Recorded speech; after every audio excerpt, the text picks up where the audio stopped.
안녕하세요. 건강 365 아나운서 최인경입니다. 다리 통증이 지속될 때 의심할 수 있는 질병 중에 하나가 말초혈관 질환입니다. 말초혈관이라는 이름에서도 짐작이 되는 부분인데요. 말초혈관 질환의 대부분은 다리 혈관에 생깁니다. 걸을 때 다리가 아프고 당기고 발에 난 상처가 짓무르면서 잘 낫지 않고 특히 고혈압, 당뇨병을 비롯해서 혈관 질환을 앓고 있는 분들에게도 위험이 높다고 하는데요. 가족력과도 연관이 있을까요? 말초혈관 질환이 주는 위험 잠시 후에 알아보고요. 비만, 뱃살, 체지방과 근육, 적정 체중에 갖는 의미에 대해서도 살펴보겠습니다. 건강 365 박정현의 달아요 듣고 시작하겠습니다. 우리 몸의 심장에서 나온 피가 흐르는 길을 혈관이라고 합니다. 그럼 말초혈관은 뭘까요? 심장의 관상동맥과 뇌혈관을 제외한 모든 혈관을 말초혈관이라고 하고요. 말초혈관에 생기는 병이 말초혈관 질환입니다. 흔히 생각하는 수족냉증도 말초혈관 질환의 위험일 수 있는 걸까요? 다르게 이해를 해야 하는 걸까요? 말초혈관 질환, 강동 경희대병원 혈관외과 조진현 교수와 함께합니다. 교수님 안녕하세요. 네, 안녕하세요. 네, 반갑습니다, 교수님. 네네네. 말초혈관 질환, 이 말초라는 단어를 떠올리면 손끝, 발끝을 떠올리게 되는데 맞나요? 네네, 맞습니다. 이 말초라는 것은 중심에서 멀어진다는 걸 의미하는데요. 중심은 심장이 있는 우리 가슴 부위, 또 우리 몸에 중요한 장기가 있는 복부, 여기를 말하고요. 여기서 멀어진 부위, 즉 손끝, 발끝을 포함한 팔과 다리를 말합니다. 그래서 이 부위, 손, 발, 이 부위에 혈액순환에 문제 생긴 것을 말초혈관 질환이라고 합니다. 네. 그러면 흔히 생각하는 수족냉증과는 좀 구별해서 생각을 해야 될까요? 그렇지는 않고요. 수족냉증은 손과 발이 차갑고 시린 증상을 말하는 거거든요. 근데 말초 동맥 질환이 있을 때 나타나는 증상 중에 하나가 수족냉증입니다. 예. 그래서 따로 구별해서 생각하지는 않고요.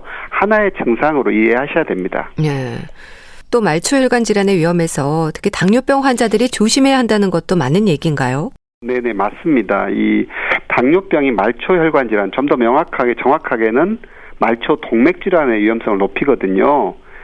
그래서 당뇨병 환자는 당뇨병이 없는 환자분에 비해서 말초 동맥 질환에 의한 증상이 대표적인 증상이 간헐적 파행증이라고 하거든요. 네. 움직일 때마다 허벅지나 종아리나 그 부위가 아픈 것을 간헐적 파행증이라고 하는데 당뇨병이 있는 분들은 없는 분에 비해서 2배가 높고요. 네.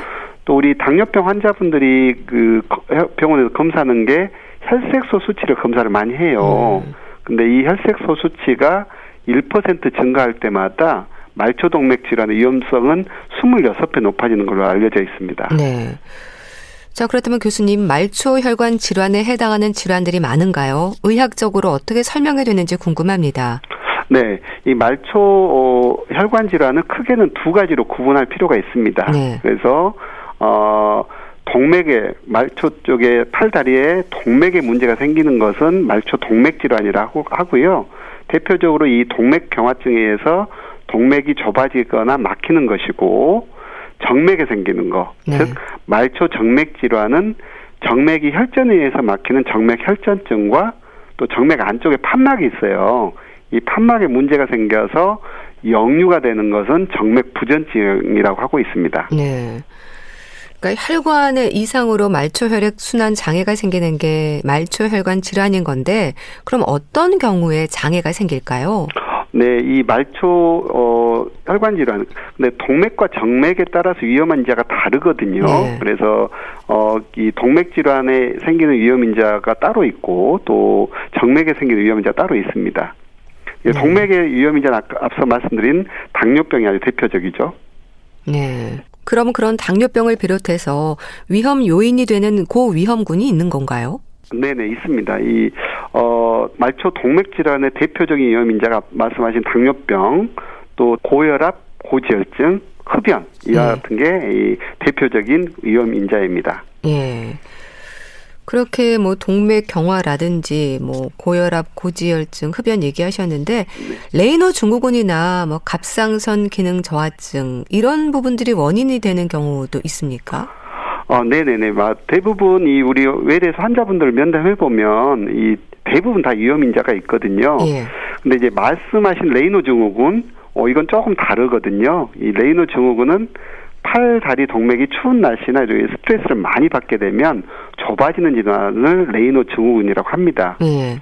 이 레이노 증후군의 유발 요인은 특별한 요인 없이 나오는 것을 일차성이라고 하고요. 다른 질환이 있어서 생기는 것을 2차성 레이노 증후군이라고 하거든요. 예. 이 2차성 레이노 증후군을 일으키는 유발 요인이 실제 동맥이 좁아지는 버거시병이 있고요. 또 자가 면역 질환으로는 류마티스 관절염, 루푸스, 피부경화증 이런 게 요인이 되고요. 또 대사성 질환이 앞서 말씀드린 갑상선 기능 저하증. 예. 이게 이제 대사성 질환으로 레이노 증후군을 일으키는 그런 요인이 되겠습니다. 예. 뭐 류마티스 관절염, 루푸스 이런 얘기하셨는데 이런 네. 자가 면역 질환이 원인이 되기도 한다는 걸 모르는 분들도 많지 않나요? 그렇죠. 예, 대부분 분들이 모르는 경우가 많은데요. 아마 오늘 방송 듣고 조금 이해하실 필요가 있을 것 같아요. 예. 이 자가 면역 질환은 우리 몸에 면역 작용을 하는 세포들이 외부에서 들어온 걸 공격해야 되는데 우리 몸을 공격하는 것이 자가 면역 질환입니다. 네. 자가 면역 질환 많이 있는데요. 그 중에서도 피부 경화증, 또 루푸스, 많이 알려져 있는 루푸스, 예. 류마티스 관절염 등이 이 팔, 다리 혈관을 수축시키게 되는 이 2차성 레이노 증후군의 원인이 됩니다. 네. 말초혈관 질환이 위험한 이유가 뭐 괴사, 절단과 같은 무서운 결과로 지적되던데요. 네네, 맞습니다. 실은 말초 동맥 질환이 있으면 괴사나 절단까지 초래하는 하게 되는데요. 실제는 그렇게 많지는 않습니다. 네. 괴사가 되고 절단까지 초래되는 경우는 보통 전체 동맥 환자 중에서 1 내지 3%거든요. 네. 그래서 많지는 않죠. 근데 이제 중요한 건 뭐냐면 이런 괴사가 없이 이 초기에 나타나는 증상이 간헐적 파행증, 걸을 때만 증상이 있는 이런 파행증이 있는 경우인데 이것을 치료하지 않고 방치한 경우에는 5 내지 10%가 괴사로 진행이 돼서 절단까지 이를 수가 있기 때문에 이런 경우를 주의 깊게 봐야 되겠습니다. 네. 간헐적 파행증이라는 게 뭔가요? 조금 이건 간헐적 파행증이라는 게 뭐냐면 우리가 평상 움직이지 않고 가만히 있을 때는 통증이 없어요. 그런데 걷거나 달리거나 그럴 때는 우리 몸의 근육이 일을 하는 거잖아요. 일을 하게 되면 산소를 더 많이 필요로 해요. 근데 동맥이 막혀 있기 때문에 산소가 갈 수가 없죠. 충분한 양에. 네. 그렇기 때문에 그때만 통증이 나와요. 그래서 걷거나 달리거나 이럴 때 있던 어떤 이벤트가 있을 때만 나온다. 그래서 간헐적으로 간헐적으로 나타난다. 그래서 간헐적 파행증이라고 합니다. 네. 참 이런 것들을 단순한 수족 냉증으로 생각해서 참고 견디는 분들도 있을 텐데요. 교수님, 의심되는 부분에서 어떤 검사를 하면 확인이 되는 걸까요? 네네네.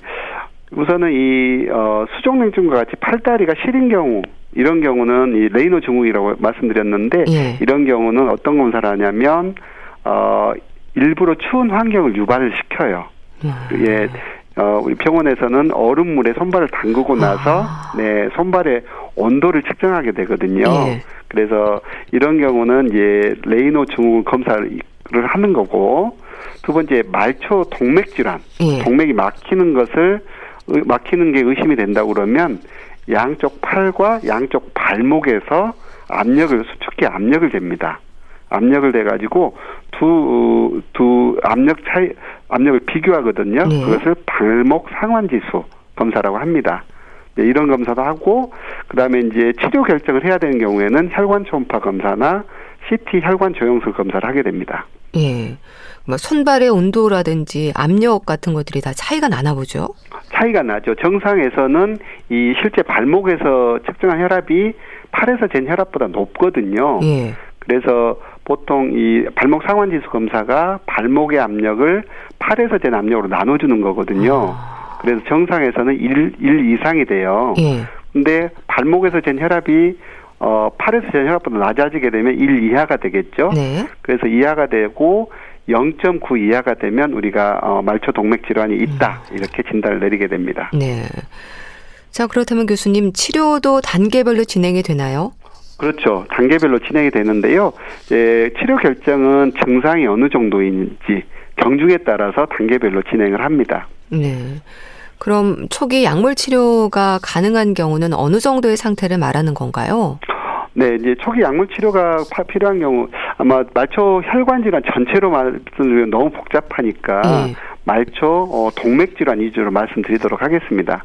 말초 동맥 질환에서 초기에 약물 치료가 필요한 경우는 앞서 말씀하신 간헐적 파행증이 있는 경우. 그래서 걷거나 달리거나 할 때만 증상이 있는 경우인데 거리 증상이 나올 때까지 운동하는 거리가 400m 이상이 되는 경우, 그런 경우나 동맥이 막혀 있지만 증상이 없는 경우도 있어요. 네. 그런 경우에는 약물 치료를 하게 됩니다. 예. 약물이라고 한다면 어떤 건가요? 약물은 크게 이제 두 가지를 사용하는데요. 혈액에 동맥경화증이 생기는 걸 막아주는 항혈소판 제제가 있습니다. 아스피린이라고 우리 많이 들어보셨잖아요. 이런 아스피린 제제를 사용하게 되고요. 그 다음에 혈관을 확장시켜주는 약제가 있어요. 대표적으로 실로스타졸이라는 약제가 있거든요. 이것은 혈관을 확장시켜서 걷는 거리를 길게 해주는, 또 증상을 완화시켜주는 그런 약제거든요. 이 두 가지 약제가 대표적으로 사용되는 약제입니다. 네. 그렇게 약물 치료로 안 되면 시술이나 수술이 고려가 되나요? 그렇죠. 이제 약물 치료를 했는데도 증상이 개선되지 않고 그럴 때는 수술이나 시술을 해야 되고요. 근데 처음에 내원했을 때 이미 증상이 심한 경우가 있어요. 가만히 있어도 통증이 심한다거나 간헐적 파행증에 나올 때까지 증상이 나올 때까지 거리가 400m 이내다. 또 아주 심한 경우 괴사까지 진행된다. 이럴 때는 수술이나 시술을 바로 고려를 하게 됩니다. 시술적인 치료도 방법이 다양합니까? 네, 요즘에 이제 시술이 굉장히 많이 이루어지고 있고 그러다 보니까 방법도 다양하거든요. 이 말초 동맥 질환에서 이루어진 시술을 몇 가지 말씀드리면 풍선 확장술이라고 있는데, 이건 뭐냐면 좁아진 부위를 가는 철사를 통과를 먼저 시켜요. 어디로부터 통과를 시키냐면 사타구니에 있는 혈관이 대퇴동맥이라고 하거든요. 그 부위를 통해서 가는 철사를 통과를 시킨 다음에 그 철사를 통해서 막힌 부위까지 이 특수하게 제작된 풍선이 있어요. 풍선을 넣은 다음에 풍선을 부풀리게 되면 막힌 부위가 쭉 늘어나겠죠. 그래서 혈관이 이제 개통되는 게 풍선 확장술이고요. 그 다음에 이 막힌 부위를 먼저 풍선을 넓히고 나서 놨을 때, 당시 풍선을 풀었을 때 또 좁아지게 되면 치료 효과가 떨어지는 거잖아요. 그래서 더 이상 좁아지지 않게 스프링 같은 걸 넣는 것을, 스프링같이 생긴 스텐트를 넣는 것을 스텐트 삽입술이라고 하고요. 최근에는 그 동맥을 막고 있는 이런 그 동맥경화 물질을 직접 깎아내는 치료 방법도 있어요. 장비를 이용해서 직접 깎아내는 것을 족정절제술이라고 합니다. 그럼 풍선 확장술이나 스텐트 삽입술의 경우 이제 선택은 기준이 있는 건가요? 선택 기준이 있습니다. 그래서 이런 풍선 확장술, 스텐트 삽입술, 족정절제술, 이와 같은 이걸 인터벤션이라고 하거든요. 그래서 인터벤션 시술은 주로는 동맥 막힌 부위가 짧은 경우에 시행을 합니다. 그래서 막힌 부위가 길면은 수술적인 치료를 하고요. 짧으면 이 시술하는데, 시술도 풍선 확장술은 이 병변이 짧으면서 석회화가 없는 경우. 근데 석회화라는 게 뭐냐면 동맥경화증이 심하다 보면 아주 혈관이 딱딱해지거든요. 이제 그걸 석회화라고 하는데, 그런 게 석회화가 없는 경우에는 풍선 확장술하고, 석회화가 심하면 풍선으로 넓혔다가 놓으면 다시 좁아지거든요. 그래서 그럴 때는 스텐트 삽입술을 하게 됩니다. 시술로 기대를 하는 건 혈관을 확보해 주는 건가요? 그렇죠. 막힌 혈관 부위를 넓혀서 혈관을 확보해서 혈관을 개통시켜서 혈액순환을 원활하게 하는 게 이 시술입니다. 자, 그럼 교수님, 수술은 어떨까요? 수술이 필요한 경우도 많은가요? 수술이 필요한 건 요즘엔 그렇게 많지는 않는데요. 이제 절대적으로 수술이 필요한 경우는 어느 부위냐면 관절 부위에 생긴 동맥경화증. 관절 부위에는 이 어떤 스텐트를 넣거나 그러게 되면 계속 우리가 움직이다 보면 이 스텐트가 망가지거든요. 그래서 그런 경우에는 시술보다는 수술이 더 낫습니다. 그래서 직접 혈관을 열어서 이 막고 있는 걸 제거하는 그런 수술을 하게 되고요. 또 막힌 혈관 부위가 길어요. 길 때는 긴 부위를 우리가 인터벤션 시술로 하게 되면 결과가 안 좋거든요. 네. 그래서 그런 경우에는 수술적인 치료, 우리가 우회 수술이라는 그런 수술적인 치료를 하게 됩니다. 네. 그런 우회술이나 내막 절제술 같은 경우는 비교적 흔히 시행이 되는 치료법인가요?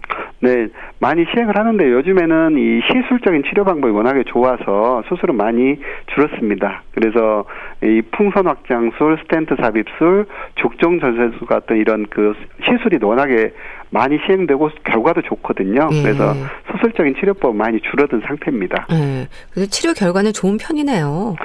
수술적인 치료나 이런 인터벤션 치료 다 아주 좋은 결과를 보이고 있습니다. 네. 그렇다면 교수님, 이런 시술이나 수술적 치료를 한 후에도 조심할 부분들은 많겠죠? 조심해야 될 부분은 이제 굉장히 유념을 해야 되는데요.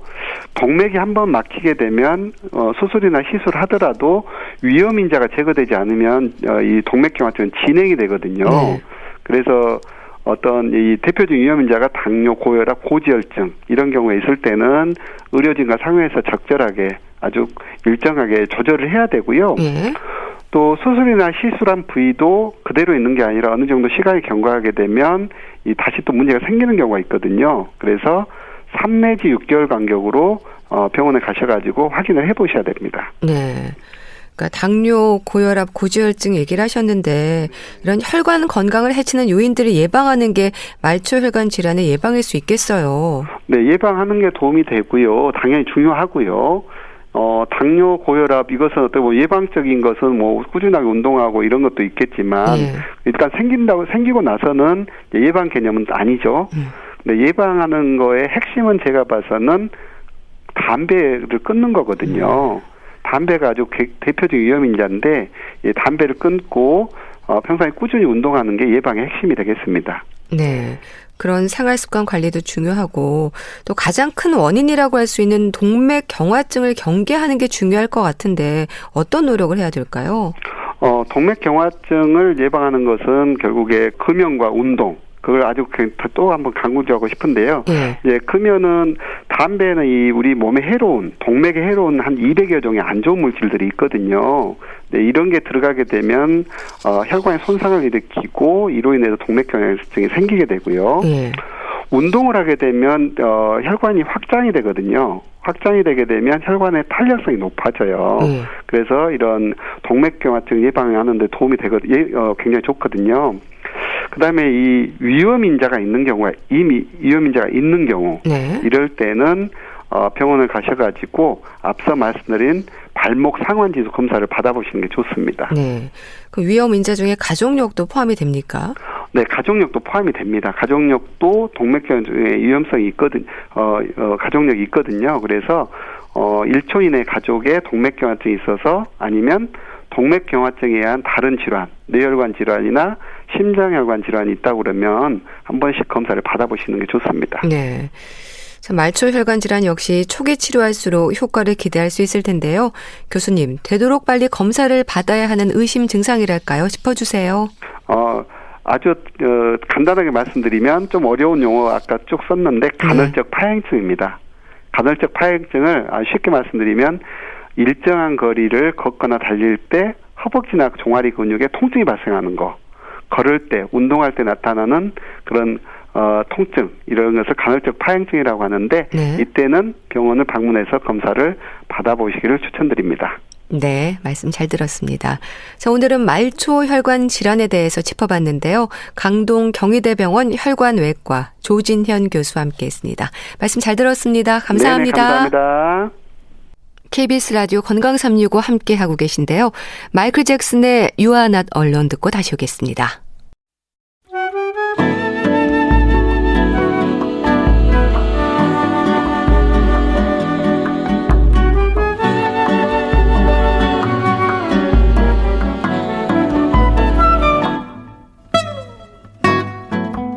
건강한 하루의 시작. KBS 라디오 건강365.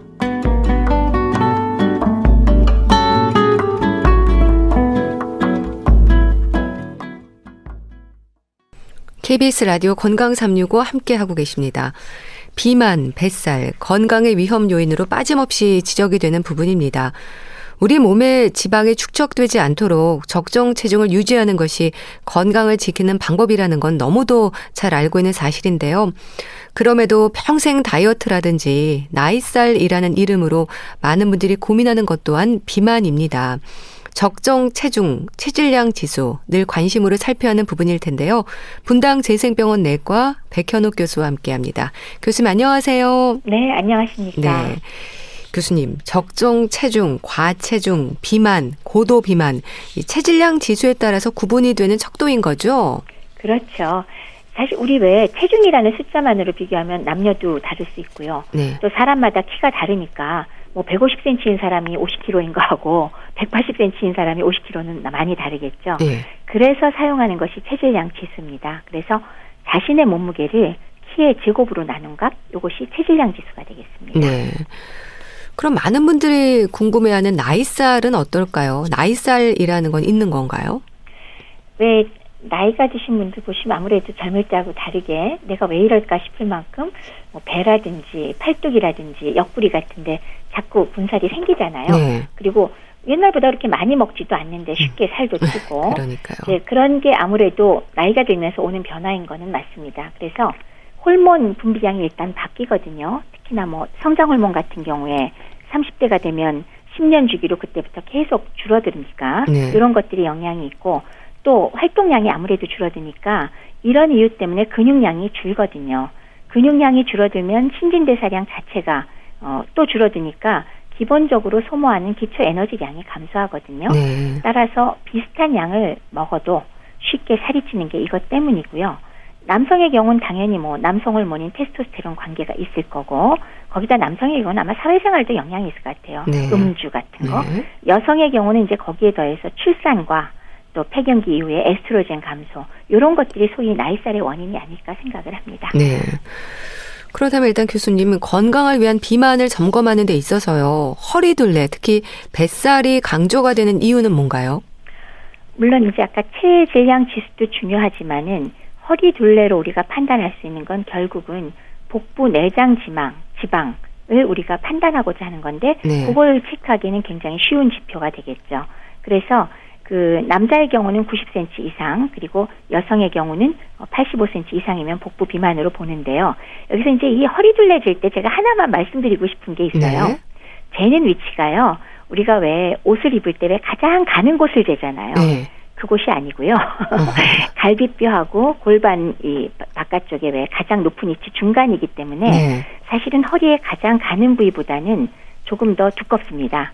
그래서 요런 그 허리둘레 재는 요 부분에 있어서 사실은 제가 국가 검진을 할 때 그 재는 사람 기분 좋으라고 많은 경우에 가서 보니까 제일 가는 거를 재놨더라고요. 네. 그래서 제가 처음에 이거 분석하다가 이게 안 맞는 게 너무 이상해서 그런 것들을 보니까 나도 모르게 좀 가늘게 재고 싶어하는 것들 그런 게 있어서요. 어쨌건 재는 위치가 다르다. 그거를 좀 말씀드리고 싶고요. 네. 그다음에 이제 특히 체질량 지수가 정상인데도 배만 나와 있는 사람들을 구별할 수 있는 방법이 바로 허리둘레잖아요. 소위 올챙이 배면서 마른 비만. 이런 경우에 왜 당연히 그 내장 지방 때문에 당뇨, 고혈압, 고중성 지방 혈증이나 고지혈증 발병 위험이 정상인의 2배까지 높다는 거 우리가 알고 있거든요. 네. 그래서 뱃살을 강조를 합니다. 네. 그 뱃살에서도 윗배, 아랫배, 특히 윗배가 나오지 않도록 조심해야 한다는 말도 하지 않나요? 윗배가 나온 사람들은 오히려 좀 더 내장 지방형 복부 비만의 가능성이 높다고 하는 거죠. 네. 그리고 대부분의 원인이 과식하면서 불규칙한 식습관이 원인일 때가 윗배가 나온 사람이 더 많다고 합니다.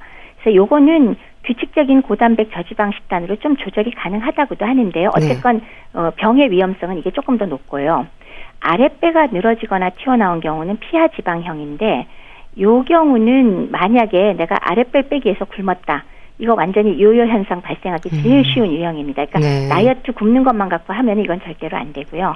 또 이 경우는 변비가 동반될 때도 많아서 혈액순환도 안 좋고 사실은 자세 문제가 동반될 때가 굉장히 많거든요. 네. 그래서 식사도 어느 정도 조절은 하지만 유산소 운동과 함께 바른 자세를 유지하기 위한 스트레치가 아랫배 나온 분들한테는 굉장히 중요합니다. 네.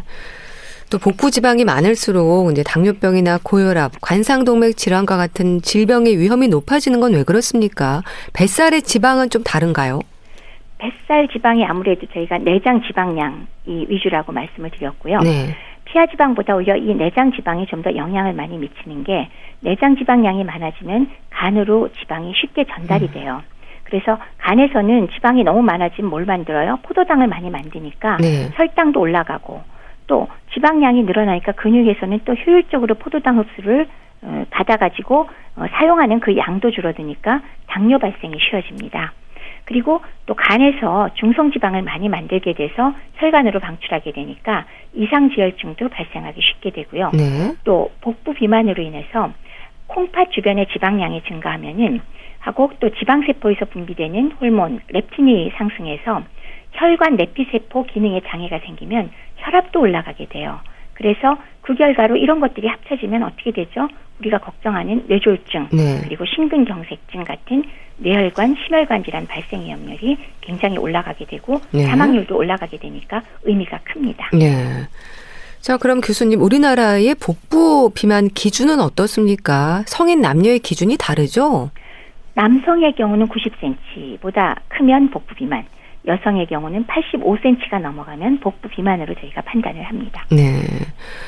또 나이 들수록 기초 대사량이 떨어지면서 비만 위험이 높아진다는 말을 합니다. 맞는 얘기인가요? 앞서 말씀드렸듯이 나이로 인해서 호르몬 감소하죠. 활동량 감소하죠. 그 결과로 근육량이 또 감소하고요. 따라서 기초 에너지 소모량이 감소하니까 전에 드시던 대로 똑같이 먹고 있어도 체중은 사실은 늘어날 가능성, 그것도 지방으로 늘어날 가능성이 매우 높으니까 네. 맞는 얘기네요. 아, 예. 그리고 또 젊을 때보다 그래서 적게 먹고 많이 움직여야 복부 비만의 위험을 낮출 수 있다고 하는데 참 쉬운 일이 아니에요. 쉽지 않습니다. 안 그래도 나이 들면 근감소증 오기 쉬운 상태가 기본적으로 되는데 네. 이거를 잘 유지하려면 그러니까 왜 적절하게 단백질 섭취를 해서 재료를 만들어 주면서 움직이셔야 근육이 사라지는 걸 어느 정도 막고 유지를 하거든요. 그래서 쉽지 않습니다. 애 많이 쓰셔야 됩니다. 네. 근데 참 말씀하셨듯이 이제 나이 들수록 체지방은 높아지고 근육량은 감소하지 않습니까? 그래서 팔다리가 가늘어지는 분들이 많지 않나 싶은데 어떨까요? 그렇죠. 조금 전에 말씀드렸듯이 나이가 들면서 각별히 신경 쓰지 않으면 즉 먹는 것과 운동 신경 쓰지 않으면 근육이 감소하게 되거든요. 예. 그러니까 뭐 원인이 말씀드렸듯이 호르몬 변화도 있고 또 살면서 활성산소에 자극을 받으니까 염증 반응도 많이 올 거고 또 활동량 감소도 있고 전부 원인이 되는데 예. 상대적으로 지방이 그 자리를 자꾸 채워나가게 되죠. 특히나 하지 같은 경우에 왜 원래 우리 몸에 가장 근육량이 많은 곳이잖아요. 네. 그게 줄어들면서 종아리 둘레, 허벅지 둘레가 감소하고 가늘어지고 그러면서 뼈도 약해지는 걸 우리가 볼 수가 있고요. 네. 그런 것들은 뭐 지극히 당연하고 대신 오는 지방은 아주 쉽사리 배에 가서 쌓이니까 배는 나오고 그리고 팔다리는 가늘어지는 분들 많이 생기는 거죠. 네. 또 다이어트에 있어서도요. 나이 들수록 미용적인 목적이 아니라 건강을 위한 살 빼기에 도전하는 분들이 많은데요. 근데 건강을 위한 건강한 다이어트가 참 어렵습니다. 교수님, 특히 노년기에서의 잘못된 다이어트나 무리한 살 빼기는 오히려 건강을 좀 상하게 하지 않습니까? 그렇죠. 사실 젊은 사람들 잘못하면 건강을 상하게 하는데요. 그러니까 뭐 노인의 경우도 아주 고도 비만은 젊은 사람과 마찬가지로 대사증후군, 심혈관계 질환, 지방간, 당뇨병, 암, 퇴행성 관절염 원인이 되죠. 그런데 나이가 들수록 그리고 초고령으로 진행할수록 사실은 살 빼고 싶어 하지 않아도 그러니까 의도하지 않아도 저체중으로 넘어갈 가능성이 굉장히 높은 거는 네. 잘 아시고 계시죠. 네. 그리고 저체중 노인은 사망률이 아주 현저하게 높아요. 그리고 그 외국에서도 많은 연구 결과를 살펴보면 일반적으로 과체중으로 알려진 경우에 사망 위험률은 제일 적다. 노인들의 경우 그렇게 돼 있는데 제가 재밌게도 최근에 한림의대 연구 결과 국내 거를 봤어요. 네. 65세 이상 노인 17만 명 이상을 대상으로 해서 5년간 추적 관찰한 결과였는데요. 체질량 지수를 우리가 왜 우리나라의 비만 범주죠. 우리나라에서는 25가 넘어가면 비만으로 체크하거든요. 네. 25에서 30이 비만 범주에 속하는데 거기에 속하는 노인들이 심혈관 질환, 호흡기 질환 사망 위험률이 가장 많이 감소해서 일반적으로 우리가 정상 체중이라고 여겨지는 22.5 체질량 지수 미만의 사람들은 오히려 사망 위험률이 훨씬 증가하고 체중이 더 적어질수록 사망 위험도가 2배, 3배까지 증가하는 걸 볼 수 있었거든요. 네. 그래서 저는 여태까지 항상 과체중 정도 유지하세요 그랬다가 이 결과를 본 다음부터는 우리 비만이라고 하는 범주 있죠. 네. 그러니까 25를 넘어서 여성은 27.5까지, 그러니까 비만에서 좀 조금 아주 심하진 않은 비만이에요. 남성의 경우는 25에서 30 사이. 이거를 오히려 노인의 적정 체중 기준으로 봐야 되지 않는가라고 저희는 판단을 하고 있습니다. 네. 그래서 너무 소위 말하는 표준 체중에 맞추려고 열심히 살 빼시면요. 65세 이상에서 일찍 돌아가십니다. 그렇게 빼지 마셔요. 그렇다면 노년기의 건강한 다이어트에서 가장 중요한 부분이 뭘까요? 우선 너무 빼지 마시라는 거. 네. 기준을 소위 말하는 표준 체중에 맞추지 마시고 노인의 표준은 지금 말씀드렸듯이 과거에 비만이라고 하는 거다라는 거 한 가지. 그다음에 이제 두 번째는 운동 적절하게 하시면서 세 번째는 규칙적이고 균형 잡힌 식사인데요. 제가 보기에 제일 어려운 게 이 규칙적이고 네. 균형 잡힌 식사 같습니다. 네. 말만 쉬워요. 아, 맞아요. 그럼 특히 잘 챙겨야 하는 영양소들도 있어야 할 것 같은데 어떤 게 있을까요? 왜 나이 드신 분들 식사하시는 습관들을 제가 매번 여쭤보고 챙겨보면은 네. 대체로 그러니까 왜 아주 굶는 분 말고는 탄수화물 섭취는 어느 정도 하시는 것 같아요. 그게 밥이건 죽이건 떡이건 빵이건.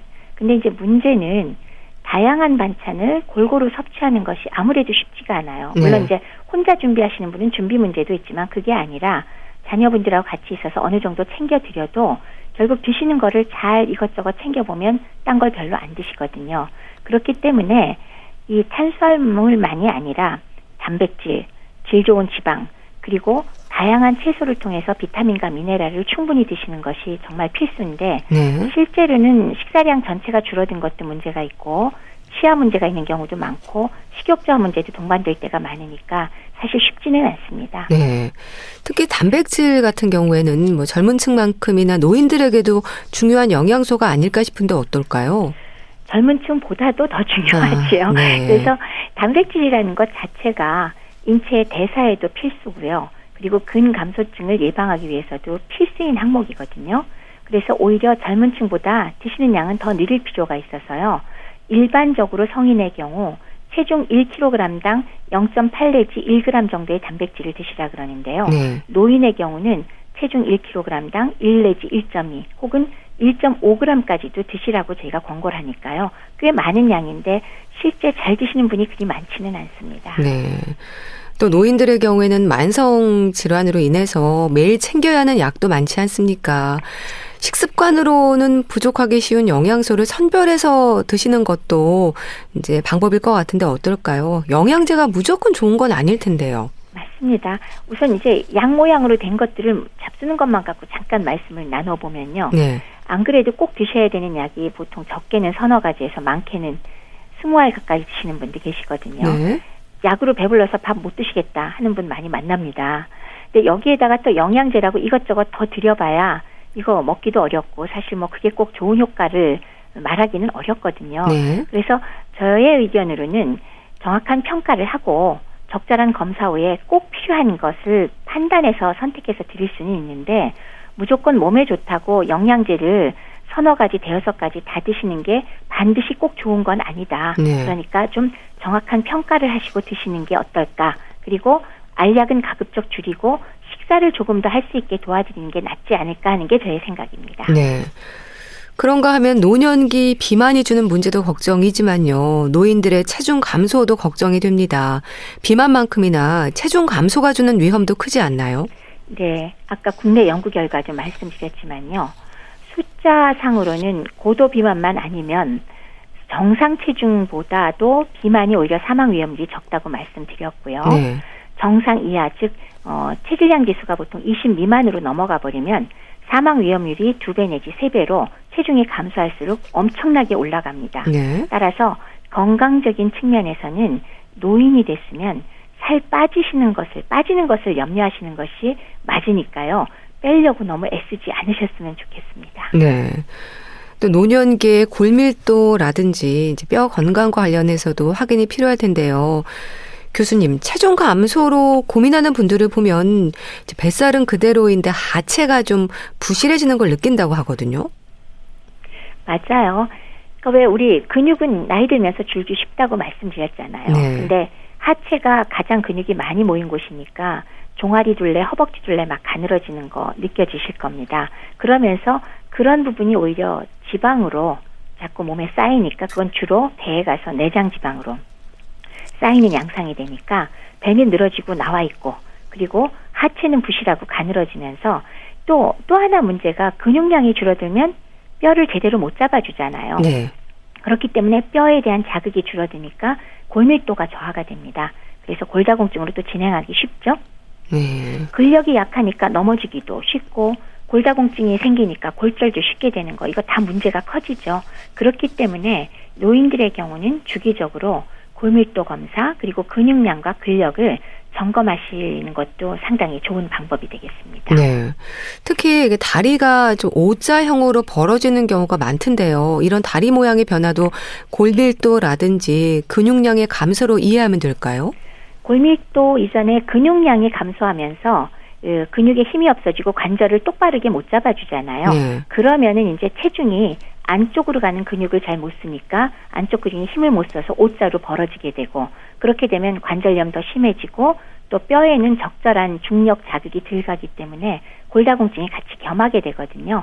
그래서 그 시점에서는 골다공증 때문에 휘었다기보다는 사실은 근력이 약화된 게 오히려 더 큰 원인이고 균형을 못 잡는 게 원인이고요. 나중 되면 이제 골다공증 심하게 진행이 됩니다. 네. 이 노인들의 저체중 원인도 결국 영양 불균형의 문제가 크게 작용을 한다고 봐야 될까요? 그렇죠. 전체적으로 드시는 양 자체가 줄어드는 게 일단은 문제고요.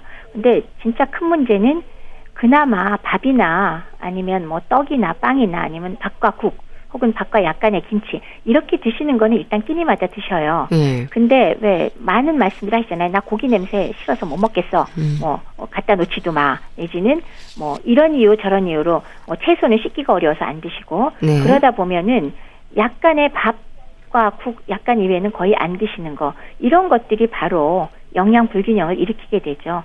그래서 결국은 탄수화물만 섭취하게 되면 어떻게 되죠?